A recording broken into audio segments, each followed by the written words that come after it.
Neste vídeo, conheceremos 5 mortes reais da década de 80, que eram tão incomuns que muita gente ainda se pergunta como tudo aquilo realmente aconteceu. Número 1. O desastre inacreditável do voo Aloha Airlines 243. Era 28 de abril de 1988, nos céus do Havaí. O voo Aloha Airlines 243 tinha acabado de decolar do Aeroporto Internacional de Hilo, seguindo para Honolulu. Era uma viagem curta entre ilhas, algo muito comum para moradores e turistas. A aeronave, um Boeing 737-200, levava 89 passageiros e 5 tripulantes. Entre eles estava a chefe de cabine Clarabelle C.B. Lansing, de 58 anos. Clarabelle trabalhava na Aloha Airlines havia 37 anos. Era uma profissional calma, experiente e muito respeitada. Ela já tinha feito milhares de voos curtos como aquele, mas naquele dia, uma viagem de rotina se transformaria em um dos episódios mais impressionantes da história da aviação. O avião, registrado como N73711, estava em operação desde 1969, ou seja, havia 19 anos. Por causa dos voos curtos e constantes entre as ilhas, ele já acumulava mais de 89 mil ciclos de voo, muito mais do que a maioria dos jatos. Cada decolagem e cada pouso faziam a fuselagem expandir e contrair. Com o passar dos anos, esse movimento repetido enfraquecia o metal. Esse processo, conhecido como fadiga metálica, logo apareceria da forma mais devastadora possível. Na cabine de comando estavam o capitão Robert Schornsteimer, de 44 anos, e a primeira oficial Madeleine Mimi Tompkins, de 36 anos. Os dois tinham milhares de horas de voo e muita experiência. Um controlador de tráfego aéreo da Administração Federal de Aviação também estava a bordo, voando como observador. O voo 243 decolou a 1h25 da tarde, sob céu limpo. A mesma aeronave já havia feito vários trechos naquele dia, sem nenhum problema relatado. Por volta de 1h46 da tarde, enquanto voava a cerca de 7.300 metros de altitude, aproximadamente 37 quilômetros ao sul de Maui, o desastre aconteceu. Sem aviso, uma grande parte da fuselagem se abriu. O teto da área dianteira da cabine acabou arrancado e o avião sofreu uma despressurização repentina. Um som ensurdecedor tomou conta do ambiente enquanto vento e destroços atravessavam a cabine. A porta da cabine de comando se soltou e os pilotos conseguiam ver o céu aberto onde antes havia o teto do avião. Uma abertura de cerca de 5,5 metros se estendia da parte de trás da cabine de comando até perto das asas. Clarabelle Lansing estava próxima da fileira 5, atendendo os passageiros, quando acabou levada para fora da aeronave pela força da despressurização. Seu corpo nunca acabou encontrado. Mais tarde, um passageiro contou que uma comissária tinha acabado de entregar uma bebida à esposa dele instantes antes de desaparecer. Outras 2 comissárias ficaram gravemente feridas. Jane Sato Tomita acabou atingida por destroços e perdeu a consciência, enquanto Michelle Honda acabou jogada ao chão pela força violenta do vento. Os passageiros se agarravam aos assentos, vendo o oceano e o céu através da fuselagem rasgada. Era uma cena que parecia impossível. Um avião comercial voando com boa parte do teto arrancado. O capitão Schornsteimer assumiu rapidamente o controle de Tompkins, acionou os freios aerodinâmicos e começou uma descida de emergência em direção ao aeroporto de Kahului, em Maui. A aeronave descia a mais de 1.200 metros por minuto. A comunicação era muito difícil por causa do barulho do vento, mas os 2 pilotos permaneceram calmos. Quando desceram abaixo de 3.000 metros, o motor esquerdo falhou, provavelmente por danos causados por detritos. Mesmo com apenas um motor funcionando e sem certeza sobre o trem de pouso, eles continuaram. A luz verde que indicava o travamento do trem de pouso dianteiro não acendeu, mas não havia outra opção. Eles precisavam pousar. À 1h58 da tarde, apenas 13 minutos depois da ruptura, o voo 243 tocou a pista 02 do aeroporto de Kahului. A tripulação usou o reversor de empuxo do motor direito para reduzir a velocidade até parar completamente. Os escorregadores de emergência acabaram acionados e os passageiros deixaram o avião rapidamente. Das 95 pessoas a bordo, 65 ficaram feridas, incluindo 8 com ferimentos graves. Clarabelle Lansing era a única vítima fatal. Mesmo depois de uma busca de 3 dias feita pela guarda costeira, ela nunca acabou localizada. A aeronave ficou severamente danificada e depois acabou desmontada. Investigadores do Conselho Nacional de Segurança nos Transportes descobriram que a causa era uma combinação de fadiga metálica e corrosão. Rachaduras haviam se formado nas juntas de sobreposição da fuselagem, áreas onde as chapas externas do avião eram unidas. Um passageiro chegou a notar uma rachadura antes do embarque, mas não informou ninguém. As inspeções da Aloha Airlines não identificaram os sinais de desgaste. O Conselho criticou a companhia aérea e a Administração Federal de Aviação pela fiscalização falha, além de apontar problemas de projeto da Boeing que favoreciam o acúmulo de umidade e a corrosão. O acidente levou à criação de novas regras de segurança dentro do Programa Nacional de Pesquisa sobre Aeronaves Envelhecidas. Clarabelle Lansing acabou lembrada por seu profissionalismo e serenidade até seus últimos momentos. Em 1995, um jardim memorial acabou construído em sua homenagem no Aeroporto Internacional de Honolulu. O voo 243 continua sendo uma das histórias de sobrevivência mais impressionantes da aviação. Um desastre em pleno ar que parecia impossível de superar, mas no qual 94 pessoas conseguiram voltar para casa com vida. Número 2. O caso perturbador de Franco Bruni. Era 9 de junho de 1987, em Toronto, no Canadá. No centro de detenção Metro Toronto East, Franco Bruni, de 22 anos, estava perto de terminar uma curta sentença de 15 dias por infrações menores. A família dizia que eram erros pequenos, cometidos em uma fase em que ele enfrentava tristeza profunda e problemas com álcool. Antes de ser preso, Franco trabalhava como cuidador de cavalos no hipódromo Woodbine. Mas, durante o período atrás das grades, algo mudou. E o que aconteceu em seguida chocaria todos que ouviram falar do caso. Naquela manhã, guardas encontraram Franco sem resposta em sua cela. Ele havia passado por uma emergência grave, envolvendo um pequeno Novo Testamento de capa vermelha, distribuído pelos Gideões. O objeto estava preso de uma forma que impedia sua respiração, e as equipes de socorro não conseguiram resolver a situação a tempo. Franco acabou levado ao Scarborough General Hospital, mas morreu pouco depois. O primeiro médico a examiná-lo, Dr. Peter Charlebois, tinha mais de 25 anos de experiência como especialista respiratório. Inicialmente, ele acreditou que Franco pudesse ter sofrido um ataque de outra pessoa.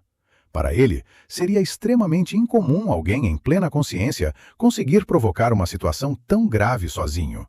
Mas essa primeira impressão mudou quando a polícia não encontrou sinais de luta, ferimentos compatíveis com a agressão ou qualquer indicação de que outra pessoa tivesse entrado na cela trancada. Os guardas faziam rondas a cada 20 minutos. As evidências apontavam para uma única direção.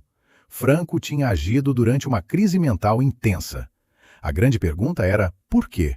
Os problemas de Franco haviam começado semanas antes.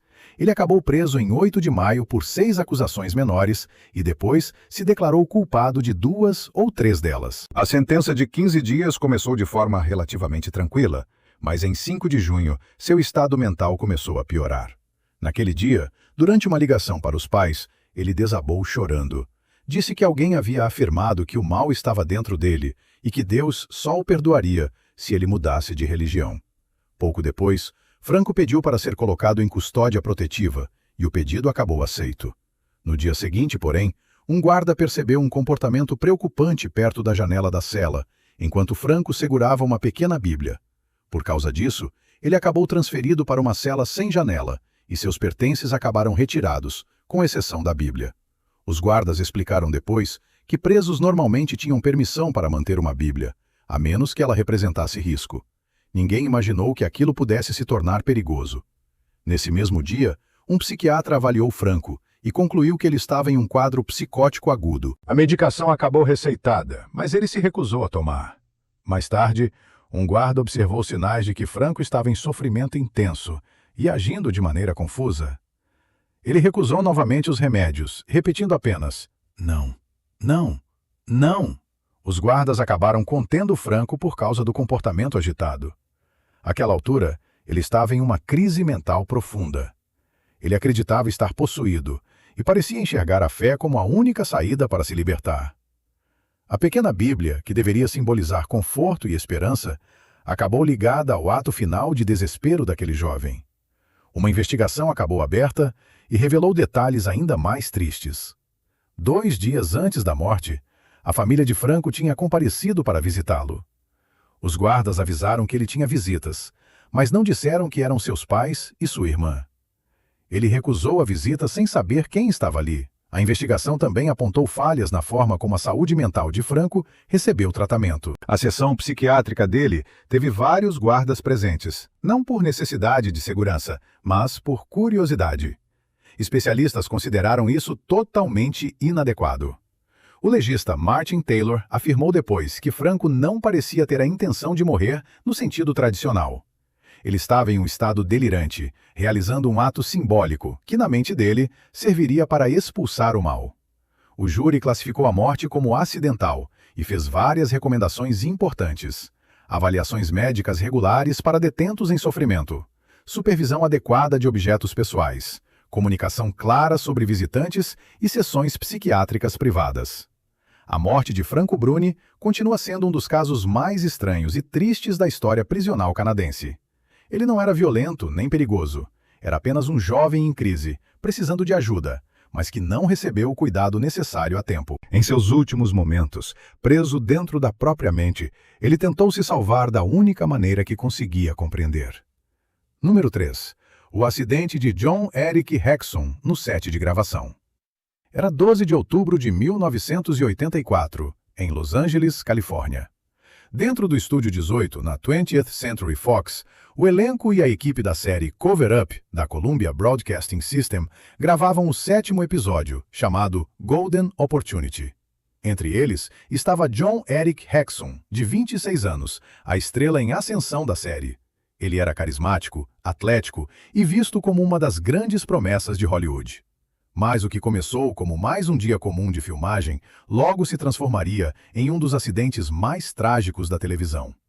Em menos de uma semana, John Eric estaria morto. John Eric nasceu em 5 de novembro de 1957, em Englewood, Nova Jersey. Seu pai, no ensino médio, ele se destacou por muitos talentos. Participava da banda marcial, tornou-se líder da percussão e chegou a se apresentar na Parada das Rosas de 1973, em Pasadena. Ele também era o primeiro líder de torcida masculino da escola. Atuou em peças como Carousel e The Pajama Game. Era presidente de turma e se formou em 1976. Depois, começou a estudar engenharia biomédica na Case Western Reserve University, mas transferiu-se para Michigan State University, onde se formou em filosofia política. Lá, trabalhou como disc jockey de rádio, jogou futebol americano como reserva e participou de produções teatrais locais. Após a faculdade, manteve uma rotina ativa. Nadava, levantava pesos e cuidava da forma física enquanto tentava construir uma carreira como ator. Em 1980, John Eric mudou-se para Nova York e aceitou pequenos trabalhos para se manter. Enquanto limpava apartamentos, conheceu Bob LeMond, empresário de John Travolta, que viu potencial nele e o convenceu a tentar a sorte em Los Angeles. 2 anos depois, conseguiu seu primeiro grande papel na série Voyagers, da National Broadcasting Company, interpretando o aventureiro viajante do tempo Phineas Fogg. Embora a série tenha durado apenas uma temporada, ela conquistou fãs fiéis. Em 1983, John Eric estrelou ao lado de John Collins o telefilme Making of a Male Model, que fez bastante sucesso e aumentou sua fama. Mais tarde, porém, ele disse se arrepender de ter aceitado o papel, por causa da forma como recebeu o retrato. Depois disso, apareceu em Hotel e finalmente conseguiu o papel principal em Cover Up, interpretando um agente da Agência Central de Inteligência disfarçado de modelo. Na mesma época, ele também participou de seu único filme, The Bear, no qual interpretou o jogador de futebol americano Pat Trammell, em uma cinebiografia sobre o treinador Bear Bryant, do Alabama. Mesmo com a fama crescendo, John Eric levava uma vida simples em Burbank e dirigia um Chevrolet Bel Air de 1954. Também criou uma produtora, sonhando em dirigir seus próprios projetos no futuro. Ele namorava a atriz E.G. Daily, que contou que John Eric vinha se sentindo pressionado pela série e pela fama repentina. No dia 12 de outubro, durante uma pausa nas gravações, o personagem de John Eric deveria carregar um revólver Magnum .44 com cartuchos de festim. Embora cartuchos de festim não tenham projétil, eles ainda produzem pressão e podem ser perigosos a curta distância. Por tédio e brincadeira, John Eric manuseou a arma de forma imprudente, colocou-a contra a cabeça e acionou o gatilho. A descarga causou uma lesão gravíssima. Ele acabou levado às pressas ao Beverly Hills Medical Center, onde os médicos realizaram uma cirurgia de 5 horas. Mas os danos eram severos demais. John Eric nunca recuperou a consciência e acabou declarado com morte cerebral em 18 de outubro, aos 26 anos. Número 4. O homem atingido pelo próprio cacto. Era fevereiro de 1982, nos arredores de Phoenix, Arizona. Um homem de 27 anos chamado David Grumman e seu colega de quarto, James Joseph Suciotti, decidiram passar o dia praticando tiro no deserto de Sonora. David levou uma espingarda, não para caçar animais, mas para atirar em cactos. No Arizona, esse tipo de vandalismo não era algo totalmente desconhecido. Os saguaros, aqueles cactos altos e com aparência quase humana, que podem chegar a cerca de 18 metros de altura, muitas vezes eram alvos de destruição. Pessoas atiravam neles, derrubavam ou até os roubavam para vender ilegalmente. Para alguns, eram apenas plantas gigantes no meio do caminho. Para outros, os saguaros representavam o deserto do Arizona e faziam parte da identidade do estado. Eles também eram protegidos por lei estadual. Naquele dia, David não parecia se importar com nada disso. Ele e o amigo dirigiram até uma área a aproximadamente 3 quilômetros ao norte da Rota 74 do Arizona, perto do Lago Pleasant. O local era silencioso, afastado e vazio, perfeito para quem não queria ser visto. Enquanto caminhavam pela paisagem coberta de cactos, David escolheu seu primeiro alvo, um saguaro pequeno. Ele levantou a espingarda calibre 16, atirou algumas vezes e o cacto caiu. Rindo, David gritou algo como: "O primeiro era fácil." Mas ele queria mais. Perto dali, havia um saguaro enorme, com cerca de 8 metros de altura e provavelmente mais de 100 anos de idade. Saguaros crescem muito devagar e podem levar até 75 anos apenas para desenvolver o primeiro braço. Aquele tinha vários. Parecia quase uma figura humana, com braços estendidos como se apontassem para o céu. David mirou nele e disparou. Então tudo deu errado. O tiro atingiu o cacto e um de seus braços grossos, com cerca de 1,20 m de comprimento, se desprendeu. A parte caiu rapidamente antes que David conseguisse sair do caminho. O braço pesado do saguaro o atingiu e o prendeu sob seu peso. James ficou paralisado em choque e não conseguiu fazer nada. David morreu ali mesmo. Era uma das mortes mais estranhas que se pode imaginar. Ele morreu por causa do próprio cacto que tinha acabado de atacar. O saguaro não é uma planta qualquer. É um símbolo do sudoeste dos Estados Unidos, encontrado principalmente no deserto de Sonora, que se estende do Arizona até o México. Esses cactos podem viver entre 150 e 200 anos, às vezes até mais, e podem pesar até 8 toneladas. Mas, apesar de sua aparência forte, são vulneráveis quando danificados por pessoas. Por isso, o Arizona aprovou em 1929 uma lei que proibia danificar ou destruir plantas nativas do deserto, especialmente os saguaros. Violar essa lei podia levar a multas pesadas e até prisão. O homem chamado Richard A. Countryman, conhecido localmente como Cactus Cop, era responsável por fiscalizar essas regras. Ele levava o trabalho muito a sério, a ponto de colocar a própria segurança em risco para proteger as plantas. Ao longo dos anos, ele enfrentou ameaças sérias. Atiraram uma flecha contra ele, mexeram nos freios de seu carro e jogaram pedras nas janelas de sua casa. O comércio ilegal de cactos havia se tornado perigoso. O roubo de cactos era um problema real. A venda legal de plantas nativas no Arizona chegou a movimentar mais de $1.800.000 por ano, enquanto o comércio ilegal rendia cerca de $500 mil anualmente. Alguns grupos organizados conseguiam mais de $100 mil por ano, vendendo cactos roubados para outras partes do país. Mas a morte de David não tinha relação com dinheiro ou roubo organizado. Era um ato descuidado que terminou em tragédia. Quando a notícia se espalhou, muita gente não acreditou. Um homem havia atirado em um cacto, e o cacto caiu sobre ele. Para algumas pessoas, a história soou como humor sombrio. Até músicas acabaram escritas sobre o caso, como Saguaro, da banda Austin Lounge Lizards. Mas para o amigo que presenciou tudo, não havia nada engraçado. Número 5. A corrida fatal no prédio Prudential. Era 3 de julho de 1984, no centro de Chicago, na noite anterior ao Dia da Independência. A cidade estava cheia de gente aproveitando o festival Taste of Chicago e o show de fogos à beira do lago. Mas, enquanto milhares de pessoas comemoravam lá embaixo, algo trágico acontecia no alto da cidade. Dentro do edifício Prudential, no 31º andar, o escritório de advocacia Schuyler, Roche e Zwirner realizava uma festa antecipada de 4 de julho. Cerca de 50 funcionários estavam presentes, incluindo o advogado Reginald "Reg" Tucker, de 29 anos, natural de Detroit, Michigan. Reg era conhecido por ser inteligente, gentil e muito dedicado. Seus colegas o descreviam como um dos advogados mais respeitados da firma. Naquela noite, embora bebidas estivessem sendo servidas, ele permaneceu sóbrio. Quando a festa terminou, decidiu ficar mais um pouco com alguns colegas. Por volta das 11 da noite, Reg e outro advogado subiram até o 39º andar para observar as luzes da cidade. O corredor daquele andar tinha janelas de vidro do chão ao teto e pisos de mármore polido, oferecendo uma vista impressionante de Chicago.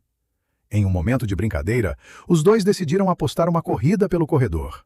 Antes de correr, Reg tirou os sapatos para evitar escorregar. Depois, também tirou os óculos. Normalmente, ele usava lentes de contato, mas uma delas havia rasgado mais cedo naquele dia. Por isso, tanto os óculos quanto as lentes tinham ficado sobre sua mesa. Sem eles, sua visão era extremamente ruim. Mesmo assim, ele se posicionou em uma ponta do corredor e começou a correr descalço. Testemunhas disseram depois que ele percorreu cerca de 37 metros em alta velocidade, seguindo diretamente em direção à parede de vidro.